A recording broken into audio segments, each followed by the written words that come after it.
बिस्मिल्लाहिर्रहमानिर्रहीम। शुरू अल्लाह के नाम से जो बड़ा मेहरबान निहायत रहम वाला है। अस्सलाम वालेकुम गाइस। तो आज हम डिस्कस करेंगे ऑर्गेनाइजिंग जो हमारे पास जो ऑर्गेनाइजिंग यानी कि स्ट्रक्चर है इसके बारे में और ऑर्गेनाइजिंग डिज़ाइन के बारे में और इनकी कौन कौन सी टाइप्स हैं उनके बारे में डिस्कस करेंगे।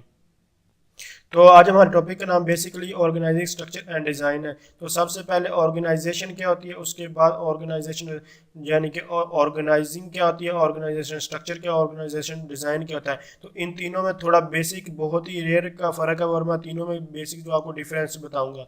तो फिलहाल हम देखते हैं कि ऑर्गेनाइजेशन किसी भी ऑर्गेनाइजेशन को स्ट्रक्चर को डिफाइन करने के लिए बेसिक जो इसके एलिमेंट्स हैं वो हमारे पास 6 एलिमेंट्स हैं। तो इन 6 एलिमेंट्स को वन बाय वन हम जो है डिस्कस करेंगे। तो work specialisation, departmentalisation, chain of command, span of control, centralisation, decentralisation और उसके बाद फॉर्मलाइजेशन है।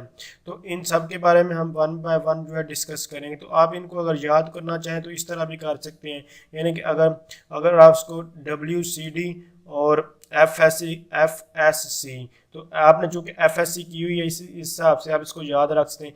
वर्ड CD यानी कि WCD FSC, तो इसके हिसाब से अगर याद करेंगे तो अगर उसके बाद आपको ये सारे स्टेप जो है ये याद रहेंगे। वैसे भी अगर आप याद करना चाहें तो इस तरह भी कर सकते हैं। अगर एक यूनिवर्सिटी है उसमें हमारे पास हर टीचर जो है वो हर एक अपने सब्जेक्ट का उसमें स्पेशलाइजेशन यानी कि स्पेशल होता है टीचर अपने सब्जेक्ट में। और उसके बाद हमारे यूनिवर्सिटी में, मैं यूनिवर्सिटी की इसलिए एग्जाम्पल है तो क्योंकि आप यूनिवर्सिटी में पढ़ रहे हैं या पढ़ते हैं इसलिए इससे आपको ईजिली याद रहता है। तो उसके बाद अगर उसकी चेन ऑफ कमांड्स के बारे में अगर बात करें तो उसमें एक सीक्वेंस चल यानी कि टीचर होते हैं, उसके CEO है, उसके मिडल में आपके सुपरवाइजर, ये इस तरह की चेन ऑफ कमांड चल रही होती है। स्पैन ऑफ कंट्रोल होता है, इसमें हमारे पास तो सेंट्रलाइजेशन और डिसेंट्रलाइजेशन सब के बारे में डिस्कस करेंगे। सेंट्रलाइजेशन और डिसेंट्रलाइजेशन मतलब कि एक को हम चला रहा है कब सारों को भी एक्सेस होती है, तो ये देखेंगे अभी, लेकिन आप इसको याद करना चाहिए, इसको अपनी मर्जी से कर सकते हैं। तो आगे हम मूव करते हैं बेसिकली जो अभी आज सिर्फ हम इंट्रोडक्शन देखेंगे। तो सबसे पहले ऑर्गेनाइजिंग क्या होता है। जैसे कि ऑर्गेनाइजिंग हमारे पास तो बेसिकली जो हमारे टॉपिक का नाम वो है ऑर्गेनाइजिंग। तो ऑर्गेनाइजिंग एक हमारे पास प्रोसेस है, यानी भी किसी भी ऑर्गेनाइजेशनल स्ट्रक्चर को क्रिएट करने के लिए हमारे पास ऑर्गेनाइजिंग जो है ये प्रोसेस है।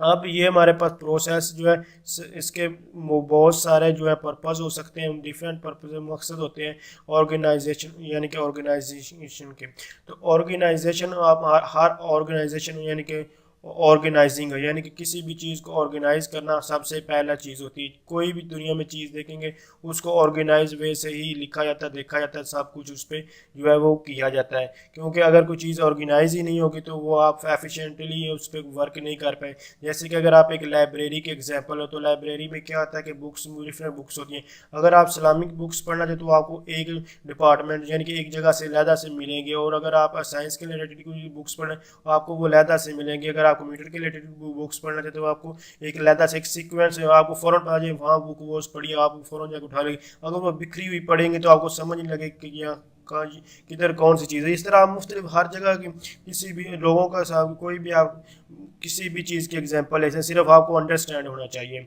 तो सबसे पहले मैंने बात की ऑर्गेनाइजिंग की। अब हम बात करते हैं ऑर्गेनाइजेशनल स्ट्रक्चर क्या था। ऑर्गेनाइजेशनल स्ट्रक्चर यानी कि the formal arrangement of jobs within organisation, यानी कि इसमें हमारे पास जो वर्क्स यानी कि जॉब मतलब वर्क, जो भी हमारा वर्क होता है किसी भी ऑर्गेनाइजेशन उसको एक अरेंज अच्छे तरीके में अरेंज करना, वो उसको कहते हैं ऑर्गेनाइजेशनल स्ट्रक्चर। तो चूंकि ऑर्गेनाइजेशन स्ट्रक्चर को ऑर्गेनाइजिंग क्रिएट करती है, जैसे कि हमारा एक इंसान का मुफ्तली जो है ये भी एक स्ट्रक्चर, ये अल्लाह ताला ने इसको अच्छे फॉर्मल अरेंज वे से बनाया हुआ। और अगर आप हमारे जो ज़ुबान है, हमारे कान है, हाथ है, पाँव, इन सब चीज़ों को अगर ये आप सारे अपना अपना वो काम कर रहे हैं, अगर इन सब चीज़ों को मिला दे तो एक इंसान का स्ट्रक्चर बन जाता है, यानी कि हम काम कर रहे थे। इसी तरह ऑर्गेनाइजेशनल स्ट्रक्चर भी होता है। और उसके बाद ऑर्गेनाइजेशनल डिज़ाइन क्या था, ये भी हमारे पास एक एक प्रोसेस होता है जो कि डेवलप करता है या फिर चेंजिंग करता है किसी भी ऑर्गेनाइजेशन स्ट्रक्चर में। तो वो किन चीज़ों की मदद से करता है, वही उन चीज़ों, ये उन 6 जो पॉइंट्स में एलिमेंट्स बताए थे आपको, इन्हीं 6 पॉइंट की मदद से ये हमारी ऑर्गेनाइजेशन के स्ट्रक्चर में चेंजिंग लाता है। तो मैं आपको एक सिंपल से एग्जांपल, जैसे कि एक घर होता है, तो घर को क्रिएट करना यानी कि उसको क्रिएट करने के लिए आप कह लें कि यानी कि बनाने के लिए सबसे पहले आप ऑर्गेनाइजिंग करते हैं। ऑर्गेनाइजिंग मतलब कि आप उसके लिए सीमेंट, बजरी, रेत, जो चीज़ें आपको चाहिए होती हैं, सरिया जो भी है, तो आप सारी चीज़ें वो इकट्ठी करते हैं। उसके बाद जब आप इकट्ठी कर लेती हैं और आप उसको क्रिएट यानी कि क्रिएट कर लेते हैं, तो उसके बाद ऑर्गेनाइजेशनल स्ट्रक्चर आपके पास एक, उसके बाद आप मजदूर करते हैं और एक आपके पास स्ट्रक्चर बन जाता है। तो उस स्ट्रक्चर को आप एज ए रिलेट कर सकते हैं ऑर्गेनाइजेशनल स्ट्रक्चर के साथ। जब ऑर्गेनाइजेशनल स्ट्रक्चर बन जाता है, उसके बाद आप उसको प्लस्तर करते हैं, उसको कलर रंग वगैरह करते हैं, दरवाजे वगैरह खिड़कियाँ लगाते हैं, तो उसको क्या है ना कि उसको दोबारा मजीद बेहतर के वो ऑर्गेनाइजेशन डिज़ाइन में है। तो इन तीनों में इस तरह आप डिफरेंस कर सकते हैं। तो सिंपल मैं आपको फिर एक बार रिपीट करें तो इन चीज़ों को ऑर्गेनाइजिंग यानी कि ये क्रिएट करता है हमारे ऑर्गेनाइजेशनल स्ट्रक्चर को, और ऑर्गेनाइजिंग एक प्रोसेस है। दूसरी चीज़ ये हमारे पास जो है ऑर्गेनाइजेशन स्ट्रक्चर कहता है। ऑर्गेनाइजेशन स्ट्रक्चर यही होता है कि इसमें जो हमारे पास जॉब्स यानी कि हमारे वर्क्स होते हैं, उन जो जैसे किसी ऑर्गेनाइजेशन में बहुत सारे वर्क्स होते हैं, जॉब्स होती हैं, तो आप जॉब्स वर्क कोई कह रहे हैं यानी कि मुख्तलिफ तरह के काम्स होते हैं, और उन सारे जितने भी काम होते हैं वो एक अच्छे मैनेज यानी कि फार्मल अरेंजमेंट, अच्छे तरीके से उनको अरेंज किया होता है किसी भी ऑर्गेनाइजेशन में।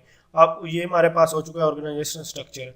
उसके बाद ऑर्गेनाइजेशन डिज़ाइन यानी कि ऑर्गेनाइजेशन को स्ट्रक्चर को मज़ीद जो है डेवलप करने या चेंजिंग उसमें मज़ीद बेहतर लाने के लिए ऑर्गेनाइजेशन डिज़ाइन का जो कंसेप्ट है, यानी कि ये भी प्रोसेस है, डेवलपिंग और चेंजिंग है ऑर्गेनाइजेशन स्ट्रक्चर।